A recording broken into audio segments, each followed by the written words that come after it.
নমস্কার। আমি জ্যোতিষ শাস্ত্রী সঞ্জিত চক্রবর্তী। বয়স অনুযায়ী সকলকে প্রণাম ও ভালোবাসা। আজকে আমার আলোচনা, আপনার বাড়িতে ছাদের ঘর হচ্ছে না বা আপনার বাড়িতে স্বামী স্ত্রীর মধ্যে বনিবানা হচ্ছে না, সন্তান আপনার কথা শুনছে না এবং অবাধ্য হচ্ছে, কারণটা কি আপনি খুঁজেই পাচ্ছেন না।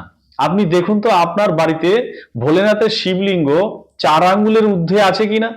যদি 4 আঙ্গুলের ঊর্ধ্বে শিবলিঙ্গ আপনার থেকে থাকে তাহলে কখনোই আপনার ছাদ হচ্ছে না এই কারণের জন্য, কারণ শিবলিঙ্গ 4 আঙ্গুলের ঊর্ধ্বে হলে প্রচুর পাওয়ারফুলি একটা শক্তি, প্রচুর বড় শক্তি তার মধ্যে বিরাজমান করে এবং এত বড় শক্তি পাওয়ারফুল বিরাজমান করে, অতএব সেই শিবলিঙ্গ কখনোই ছাউনির তলায় থাকতে পারে না এবং ছাদের তলায় থাকতে পারে না।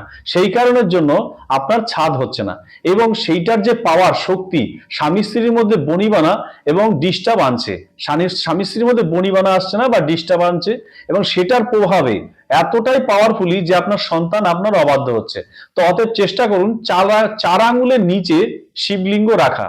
যদি 4 আঙ্গুলের নিচে শিবলিঙ্গ হয় তাহলে সেটা সেই বাড়িতে সুখ শান্তি বজায় থাকবে এবং অর্থ যশ আসবে এবং স্বামী স্ত্রীর মধ্যে বনিবানা আসবে, সন্তান আপনার বাধ্য হবে এবং আপনার ছাদের ঘর হচ্ছে এবং সেটাও হবে, ছাদের তলায় আপনি থাকতে পারবেন।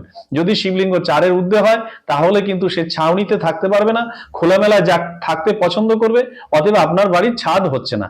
যদি সেই শিবলিঙ্গ থেকে থাকে অবশ্যই আপনি চেষ্টা করুন পরের ভিডিও দেখা, আমি বলে দিচ্ছি সেইভাবে। সুস্থ থাকুন, ভালো থাকুন, নমস্কার।